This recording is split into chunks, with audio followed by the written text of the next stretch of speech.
Good morning, everybody. It's Lynn, the Leather Bag Lady. How are you all today? It is Thursday today.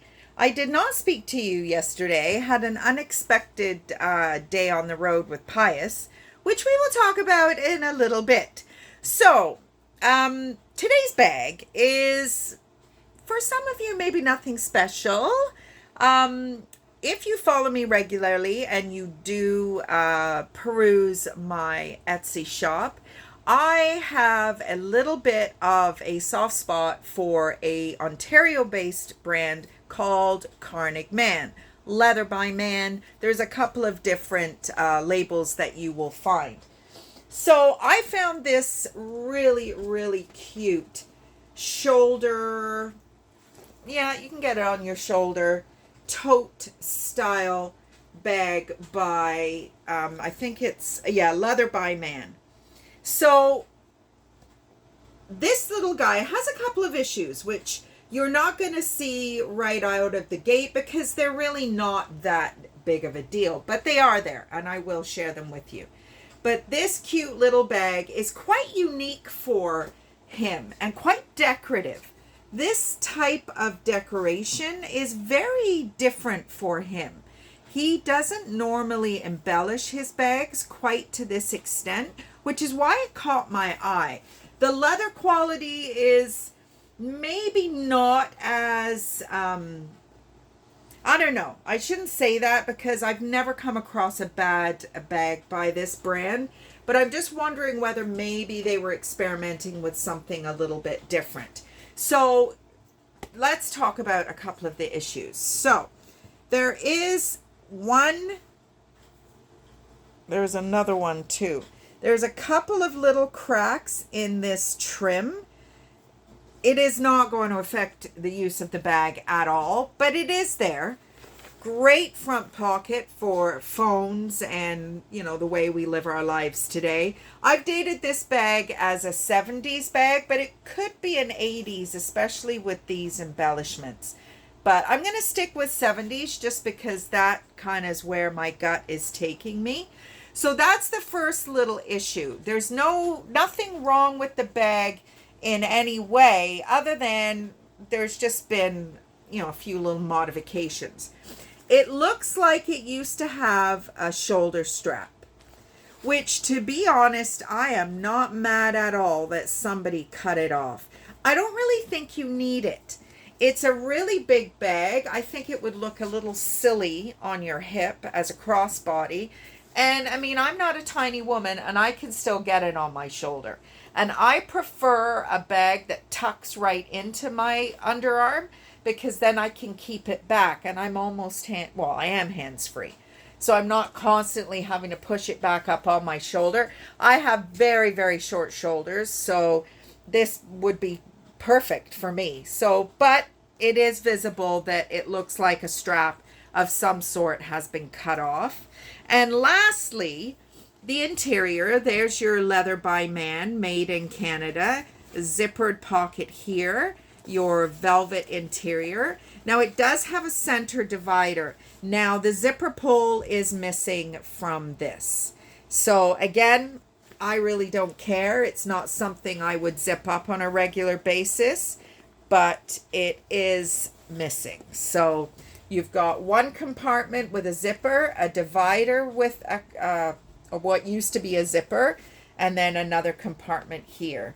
So there's a lot going on. The handles are in beautiful condition, nice rolled leather, or it's like there's a rope or something underneath it, but it is considered a rolled handle, which makes it very, very comfortable to wear. There's no dedicated gusset, but it does have that kind of seam that gives you a gusset. And it's just a great little bag. It's a daily driver for sure, I would say, but this element is, again, the reason I picked it up, and it just screams vintage to me. I think it's beautiful. Despite all its little issues, it has been priced accordingly, obviously, but there we go. That is today's bag. So yesterday, Pius had a doctor's appointment, and he had a couple appointments yesterday. So we were out early for the first appointment, and it just kind of snowballed from there. So it was a busy day. It was a hot day. Yeah, I wasn't feeling like just a bit nauseous yesterday. I said to Pius, maybe I'm pregnant. Yeah, that would be hilarious. Not. So yeah, it was just a busy day. We did a lot, but we didn't really do too much. Came home and had some burgers in the freezer. I just don't cook in this house in this heat. I am just so sick and tired of this heat. I'm exhausted from it. It's going to be 30 odd degrees again today, and I'm not enjoying it. I'm not comfortable. I'm constantly sweating, and it's just gross. So anyway, wah, right? So, update on the nails, if you are at all interested. So, yesterday or last evening, I decided, after having watched a bunch of how-to videos, that I was going to brave it and put the gel nails or polygel nails on. So, I used to have a nail salon in the UK, so I have done a lot of acrylic nails. So I wasn't that bothered by it. My dilemma was, do I coat my own nail that's there, or do I put a nail extension on? So they look pretty good. This is my own nail, but my issue, as I've mentioned to you before, is the bottom part of my nail tends to be, they're called shovel nails or spade nails or something, where the top is wider. So I like the nail form, not giving you the finger, people, as I spit all over the camera. How disgusting. But I do like the straight edges that the nail forms give you. So on the surface, these look pretty good, and they weren't that difficult to do, actually. I found this harder to do than to go by the form. But the back is a disaster. You can't even see it. It is so thick. It stands up. Like, look at that. You can get like a whole. So there is a learning curve, even for me who used to do nails for a living. But this is way rounder than I would like. I prefer more of a flat. So I don't know. I'll have to fart around with it for a bit.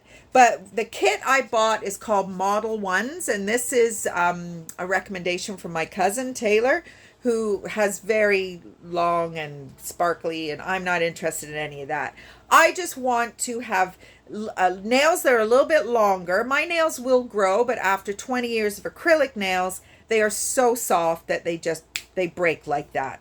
So I have spent some time watching some of my colleagues in the resale industry, and they all had really pretty nails on camera. And I thought, I would like to get back into wearing nails. So as I said in a recent video, $60 for a fill. No, that is not happening. I do not have that money. And even if I did, I am not paying that. So I am going to keep experimenting with my own kits at home. One thing I would like to experiment with is one of the original press-on nails that I got from the dollar store, which I really like them. And I see some of the YouTube videos where they're actually putting a press-on and leaving it on, because the whole point with these forms is that they pop off after you've cured it, which is kind of cool actually. But why wouldn't that pop off eventually? So if I could figure out how to do that, I would really love that, because that's giving me a shape I really like. And then the other thing is I kept my nails long underneath because I thought the adherence would be better, because I have tiny little nail beds. Not much foundation for a longer tip. Nothing crazy long. This is probably as long as they'll get. But obviously it was a disaster because all the product just went in between this and my own nail. Am I boring the ass off you yet? Anyway, something different to talk about other than Pius and I and the neighbors in the front, which We now have 5 cars parked on the street and in the driveway. Yeah, it's getting to the point where there is no street parking now. So, yeah, we'll see how that works once the weather changes. Won't be good. I can tell you right now, my leather bag lady prediction is it's going to be a shit show. Anyway, so I'm going to let you go because I got to go pick up my clients in about half an hour.